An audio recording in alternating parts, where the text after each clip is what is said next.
JBN keep you informed. I'm Michelle Jones, and in the news, health officials shut down Euro Circle crab stalls after viral video. Health officials on Thursday shut down the crab stalls at Euro Circle in Kingston following a viral video of a vendor relieving herself at one of the stalls at the popular eatery. The health department cited a breach of the Public Health Food Handling Regulations of 1998 as the reason for the closure. I watch her. She do it, and the woman still up there say from morning she don't sell a can or nothing she sell up. Yeah, because everybody know her. Because everybody against her. No, not the woman went up. Oh, the slip. The woman that take the video. Yeah. Some wickedness that, you know? Fuckery. Well, from it's not intentional or whatever, from I sick the person sick.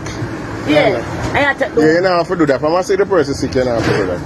Can't be perfect. Exactly. Me I drive go home my day, and diarrhea take me. I should have on TikTok. She got myself I can't refuse to go and wrap myself. Yeah, it happened to the rest of us. Come on, huh? It happened to me too. A lot of my mom been able to be like, them some of them natural. Yeah, natural something, but you know. Kingston Mayor Delroy Williams stated that the crab stalls will remain closed until his office and the Public Health Department are satisfied that the breaches have been corrected and the vendors have received training. But what we're saying, as of today, the activities here are closed, and so there will not be any activity taking place here until further notice. Until whenever the place is reopened, both ourselves and the Public Health Department will make that known.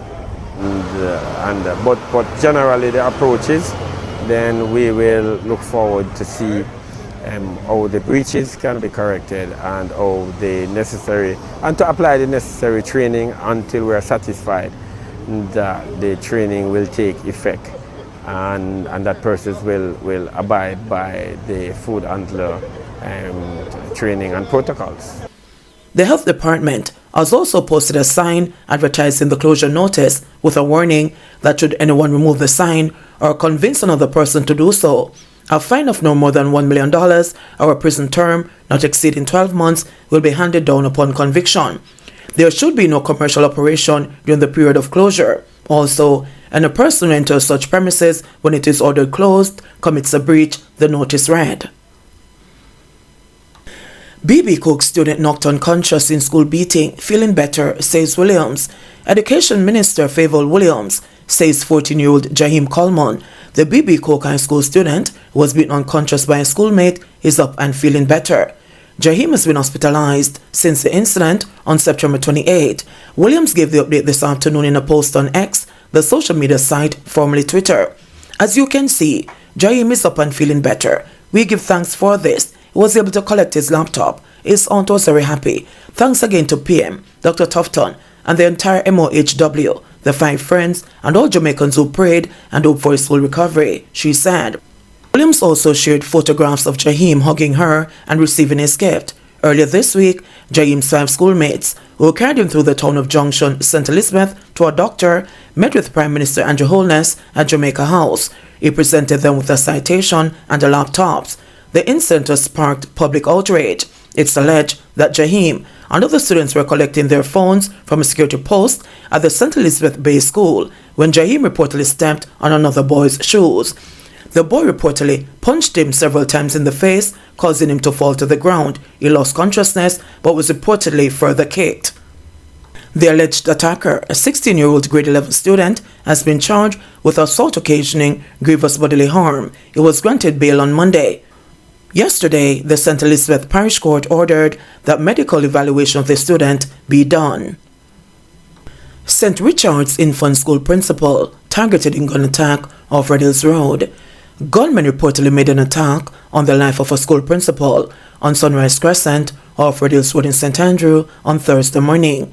The principal of St. Richard's Early Childhood Education Center was reportedly on her way to school when the attack happened. Head of the St. Andrew North Police Division, Superintendent Sharika Service, said the incident occurred around 6 a.m. It is understood that 2 gunmen pulled up on a motorcycle beside the vehicle the principal was in and fired several shots. We believe the principal was the target, Superintendent Service said. She and the other occupants were injured. Service declined to give further details, saying the investigations were ongoing. Information received is that classes at the Early Childhood Center and the St. Richard's Primary, which share the same property, have been dismissed for the day due to the incident.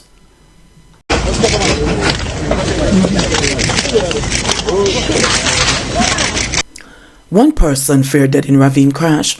One man is feared to have died after a vehicle plunged about 500 feet from Long Hill in St. James into a ravine Thursday afternoon. It is understood that the man was described as unresponsive by passers-by who went down the ravine to lend assistance to the injured people.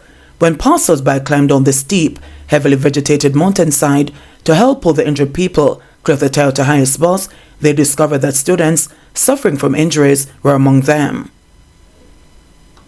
13-year-old charged with housebreaking and larceny after allegedly stealing safe containing $12 million. A 13-year-old boy of a St. Thomas address was charged with housebreaking and larceny after allegedly stole a safe containing $12 million on Wednesday, September 27, in Morant District, land settlement in the parish.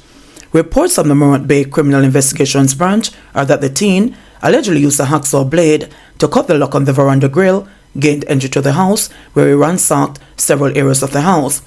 He allegedly stole the safe, along with 2 gold wedding rings, valued at $180,000. A report was made to the police, and the teen subsequently taken into custody. He was interviewed and later charged. He is scheduled to appear in the Yalnas Parish Court on Thursday, October 12. Can be shot dead by gunmen posing as passengers. Taxi operator Hector Lee, otherwise called Tita Pole, was gunned down in his vehicle at Bay Farm Road in Waterhouse about 9:30 a.m. on Wednesday. Senior Superintendent of Police Kirk Ricketts, head of the St. Andrews South Division, indicated that a 46-year-old taxi operator from a Seaview Gardens address died on the spot. Preliminary information is that men aboard the motorcar posing as passengers opened fire on him just about the vicinity of Bay Farm Road. He was shot to the head and upper body. The investigation is still in the early stages, as the unit is trying to understand what happened and why it happened, he said. There was no obvious signal to point to any particular motive, but it does appear that he was targeted. One route operator, who appeared on scene, lamented about how his colleague met his demise. Me get a call say Tyrone dead and me couldn't believe. Me say one more taxi man. A long time I run taxi until him have him own fleet of car up on the road. We don't work right now because him dead na the line of duty and all the taxi man them feel away. Rows of taxis were parked on both sides of Binns Road near to where the gruesome incident occurred. Gloomy-faced taxi operators watched in despair as police cordoned the scene. One of Lee's relatives said that a couple of years ago, Lee's 2 brothers died violently. All of my relatives died violently. Me no know none of them was sick and dead, the person said. Him run taxi in this area is well known because he has been running taxi more than 25 years and good with everybody. So me don't have a reason as to why them kill him, said another teary-eyed onlooker. Lee was remembered as a good citizen even by police personnel on the scene. Residents said that he is an early worker and goes home early, known by many but doesn't associate extensively. He died leaving 7 children, including 3 adult males who wept openly for their father and tried to console each other. Everybody rate him. Him love him little drinking and play him son in them cars you can see, one relative said, pointing at the vehicle where Lee's body lay in his blood. The relative also said, I don't think it's robbery because he has everything on him still. Auntie refuses to house Daniel Rowe's alleged killer. Prosecutors at the Kingston and St. Andrew Parish Court expressed great concern that should murder accused Kayode Satchel be offered bail, it is unclear where she will reside. There was a point where the accused lived at Padmore District with an aunt. Your Honor, I am told that is not suitable anymore, as the aunt does not wish for her to return to that address, the prosecutor revealed. Satchel is charged with the murder and abduction of 8-year-old Daniel Rowe, a student at the Brayton Primary and Infant School in St. Catherine. The prosecutor informed presiding Judge Carlo Mason that Satchel, who is a dental assistant, had previously lived in Kingston 19 with an individual said to be her boyfriend. However, that relationship has some friction. It was noted further that Satchel was apprehended in Central Village, Spanish Town, St. Catherine, at a property she told investigators that she rented about 2 months prior to Rowe's death. The concern is that premises did not look as one that is being lived in. There was no bed. There were things on the floor suggesting otherwise. So, Your Honor, we are saying we don't know and would like for the defense to provide an address to be checked before the bail application, the prosecutor reasoned.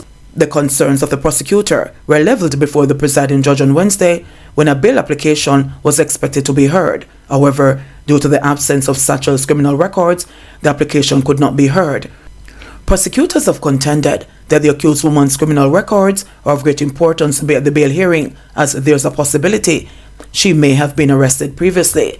Those developments were deemed as disappointing by defense counsel Donovan Collins, who is representing Satchel.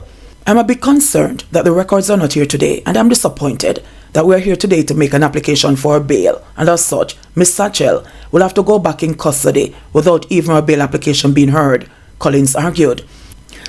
Judge Mace noted that he shares the frustration in relation to the absence of the criminal records. In my mind, in 2023, this is something that simply should be a computer-generated document.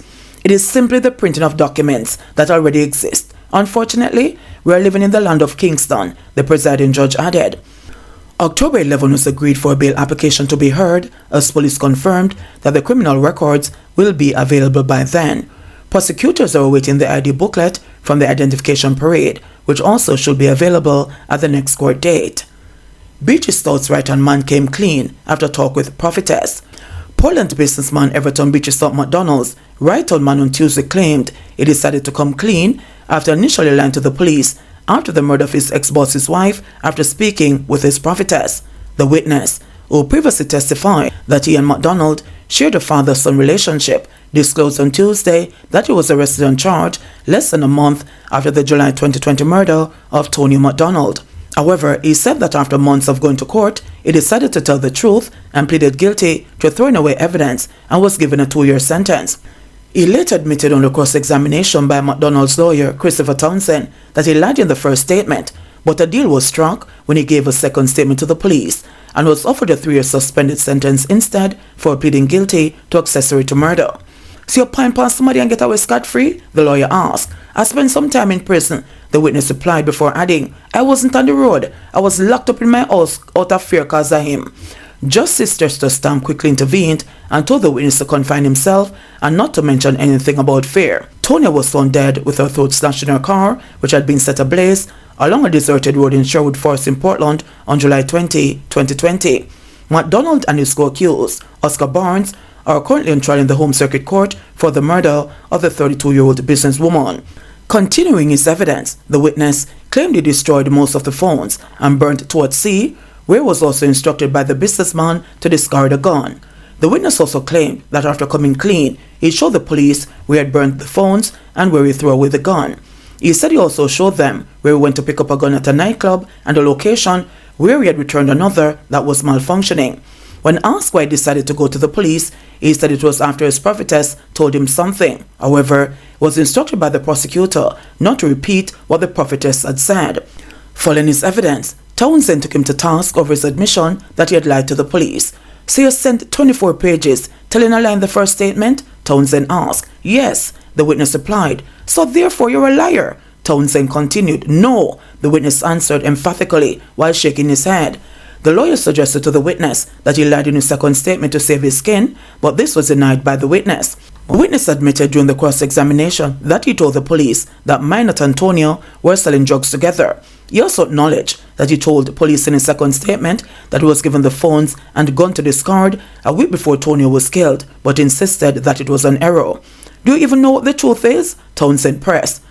But the witness, who appeared rather unbothered and was observed checking his phone, said yes.